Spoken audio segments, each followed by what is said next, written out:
Yang kita bayangkan itu begini. Ketika orang di padang mahsyar, ketika mereka menghadap Allah Subhanahu wa taala, matahari didekatkan sejarak 1 mil, sangat dekat sekali. Apa yang paling dibutuhkan oleh manusia? Apa yang paling Anda butuhkan? Perlindungan Allah. Yang lain, apa yang paling Anda butuhkan ketika itu?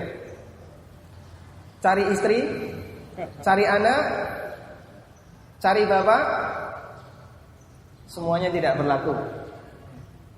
Yauma yafirul mar'u min akhihi wa sahibatihi wa bani likulli imri'in minhum yauma idzin sya'nu yughni. Semua orang lari dari keluarganya.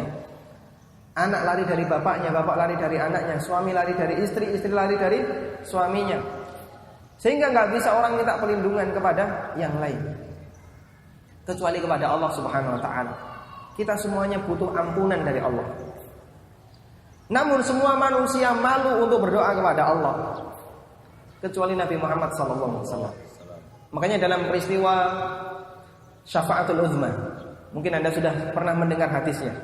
Hadis yang sangat panjang riwayat Bukhari dari sahabat Abu Hurairah radhiyallahu anhu. Nabi sallallahu alaihi wasallam bercerita tentang kondisi manusia ketika di padang mahsyar.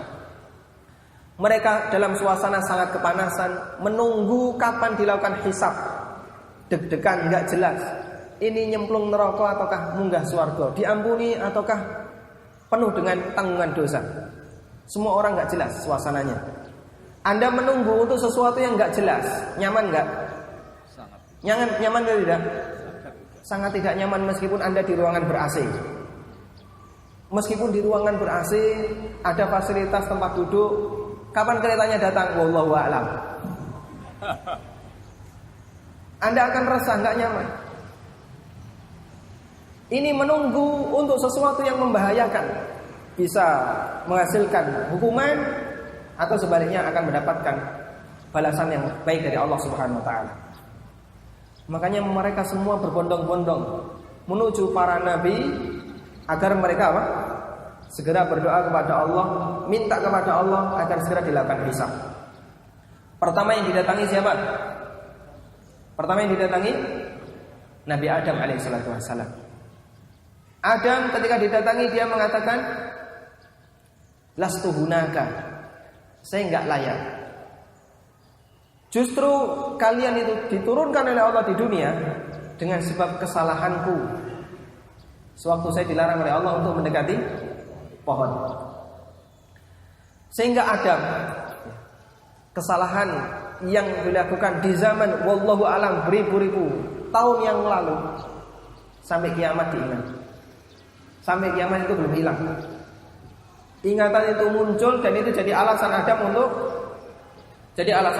untuk tidak mau berdoa kepada Allah, malu untuk berdoa kepada Allah. Nafsi, saya lebih layak untuk ngurusi diriku sendiri. Kemudian datangilah kepada Nuh, datang mereka kepada Nuh. Dan Nuh juga enggak sanggup. Jawaban Nuh sama, cuman beliau menyebutkan kesalahannya yang berbeda. Nuh pernah punya kesalahan seperti ini. Nuh alaihissalam, beliau menyebutkan bahasanya doaku telah aku pakai ketika saya hidup di dunia dalam bentuk aku mohon kepada Allah agar semua orang kafir diwafatkan, dimatikan. Rabbi la tadar 'alal ardi minal kafirina dayyara. Ya Allah, jangan kau biarkan orang kafir itu hidup di muka bumi ini. Dan itu dikabulkan oleh Allah Subhanahu wa taala. Sehingga kesempatan doanya Nabi Nuh, beliau katakan sudah tidak ada lagi ketika di akhirat. Kemudian datanglah kepada Ibrahim dan seterusnya nabi-nabi ulul azmi sampai yang terakhir siapa? Nabi Muhammad sallallahu alaihi wasallam. Beliau mengatakan ana huwa. Sayalah yang berhak, saya yang berhak. Lalu beliau maju dan beliau yang berdoa di bawah arasy, mohon kepada Allah Subhanahu wa taala untuk segera melakukan hisab. Subhanallah, hadirin maka Allah. Suasana di saat semua orang butuh ampunan Allah, butuh perlindungan Allah, tapi malu untuk berdoa kepada Allah. Nabi saja malu, apalagi kita yang penuh dengan tumpukan dosa. Makanya hari itu disebut oleh Allah dengan Yaumut Taghabun, hari yang serba memalukan. Karena semua orang malu dengan dosa yang dia miliki. Karena itu kalau sampai di sana ada orang yang ditantang perang oleh Allah Subhanahu wa taala, Anda bisa bayangkan kira-kira peluang dapat ampunannya berapa persen? Berapa persen orang ini berpeluang untuk mendapatkan ampunan? Wallahu a'lam. Mungkin sangat kecil. Kalau Allah Subhanahu wa taala tidak sampai mengampuninya, maka dia akan berat mendapatkan hukuman.